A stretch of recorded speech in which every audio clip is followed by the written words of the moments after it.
So guys, it's very important for all of us when we are preparing for sociology optional. Okay, so we need to understand for sociology optional, okay, for UPSC, how you people have to study. So there's a proper strategy for it. So for paper 1 and paper 2, I would say please read it in a integrated manner. Okay, so this is the most important part that you people have to do in an integrated manner. Okay, now when you people are discussing topic 1, that is modernity, social changes and emergence of sociology, you need to be critical in terms of world history. Okay, so what happened in the past and what were the changes, what were the social changes that led to the modernity. So this is the core explanation which we need to understand, and the sociological perspective has to be critical. Okay, so you need to be highly critical in that. Okay, so when you are discussing topic 1, as I have said, you must have read that topics like Renaissance, Enlightenment, French Revolution, industrialization, urbanization in the context of Europe. You must have studied, but that you have must have studied in world history. Okay, so history, chronological facts. Now you need to apply sociology in it. So you need to ask why and how, when, where. That too by using your own thought process. That is what where we apply our own understanding that is critical. Okay, so you cannot just simply say Renaissance happened in 14th century. You need to know why Renaissance happened. Okay, why such changes happened. So what was the shortcomings? As Imal Durkheim argued that we are living in, that we in modernity we are in it's a period where we are questioning, and when we are questioning, we are being critical, and that is the role of sociology. Okay, to examine society and their features scientifically. So this is the core point that you people have to apply. Okay. So as I have said that Renaissance, let me just tell you that if you are going to study Renaissance in history, world history, so you would be reading about what happened during Renaissance. Okay, you would be talking about historical figures. Okay, you would be talking about social political situations. Okay, then you would be seeing conflicts and what was the turmoil. But when you are understanding in sociological manner, you would see that how it brought changes in society. So causes and effects.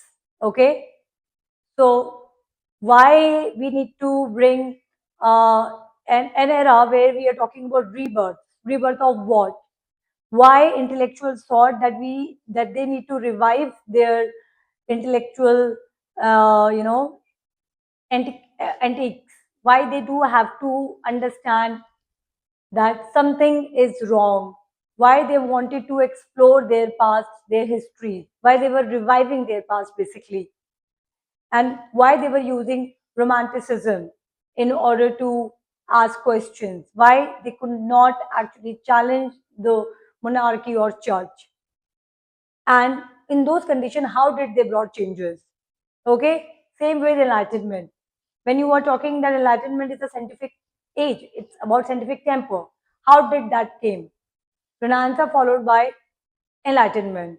So how during Renaissance intellectuals were talking and what they were talking, and what kind of changes we could see in enlightenment, and then how it led to the political revolution such as French Revolution, then how it created, established fundamentals of modern democratic society, modern society. So the topic 1, you need to now understand that the world was changing, and then people must have realized that okay, something else we want. Then they went for sociology. That okay, how did sociology came as a new discipline? Why it is being called as queen of all other disciplines? Why there is acceptance on that? Okay, what are we reading in that? And then the second topic is about scope of sociology and its relationship with other social sciences. Then you need to talk about, when you are discussing in sociology, that how sociology and common sense is different. Now these three topics you have to relate it in your paper too. although your paper 2 starts with Indian thinkers, okay? But that is something you need to correlate, okay? So you need to correlate modernity, you need to correlate 18th, 19th century.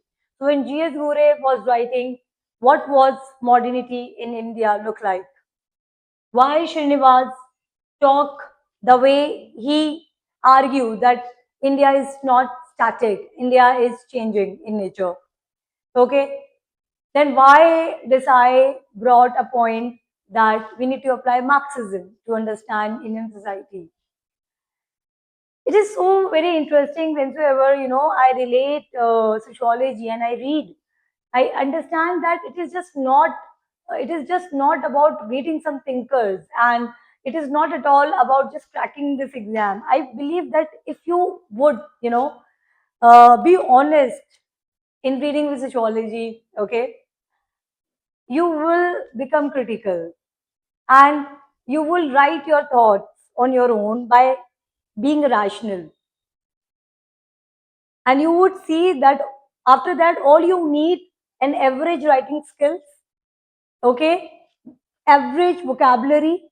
It's just you need to be rational in your argument. You need to quote correct examples. Why I'm like, little smiling here? Because this is actually had happened with me. Okay. I I topped this exam, in my master's, I became gold medalist. So, I'm just not roasting it, but I have never done a lot of hard work. It's just like I read thinkers' perspectives and I applied it, and then I rationalized it by my own critical thinking. By doing this, I really enjoyed the process, okay, and I read it and I realized that how these philosophers or these sociological insights are making sense even in my own personal life. So when you are dealing with any social problem, when you are dealing with any social issues, and then when you're applying this thinker's point, and then you are using your own sense, you would see that you are being rational and nothing else. And this is the demand of sociology. The questions you see in sociology, it's very basics, okay? It's very easy. Now, that is what I am saying, that strategy is very important. Okay. So what I'm doing in this lecture, I'm just trying to explain that whatsoever you have read in your topic 1, correlated with your paper 2 first topic and related, understand it. Okay. You can finish sociology in just 3.5 months. Okay, just if it's just about clearing the exams, or like sorry, syllabus, not exam, syllabus को अगर आप crack करने का सोच रहे हो, खत्म करने का सोच रहे हो, तो it will not require more than 3 months. Paper 2, the topic section C is about social change. It is all current affairs which you probably must be reading for your civil services exam. Paper 2 may topic B is social structure and A is Indian colonial impact, thinkers and all. By default, we know about all this. Okay, we all had social sciences till 10th class. We all must have read. Okay, being Indian citizens. So we do have this understanding. We do know about a little bit of casteism. We do know about how religion plays a significant role. What is the role of politics? What is the role of economy? How we are surviving and the social problems. We all know about all this. Okay. We just have to apply some critical perspective. And you would realize that by making systematic notes, pointers in paper 2 and exclusive notes in some topics in paper 1, you would be completing entire note making just in 2 months after completing the syllabus in 2 months. Now, what is the challenge? Challenge is that we ended up writing GS answer. That we do not have to do. Okay? Have 110% conceptual clarity in sociology and then use your own point. So, my batch is going to start. You people can see in April, I think 3rd of April, my batches start at Plutus IS. You people can see right now. You can go to the website, okay, of Plutus IS. If you people want to talk to me, you can put your comment there, ask any queries, and you can join any of my course. You can join short course, okay. You can join mentorship course, okay, with respect to sociology, 1 year ka program. where I am completing not only sociology but overall mains, writing, essay, ethics, GS.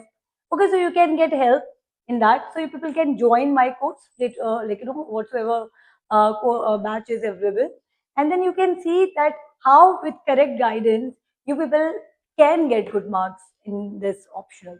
Okay, thank you.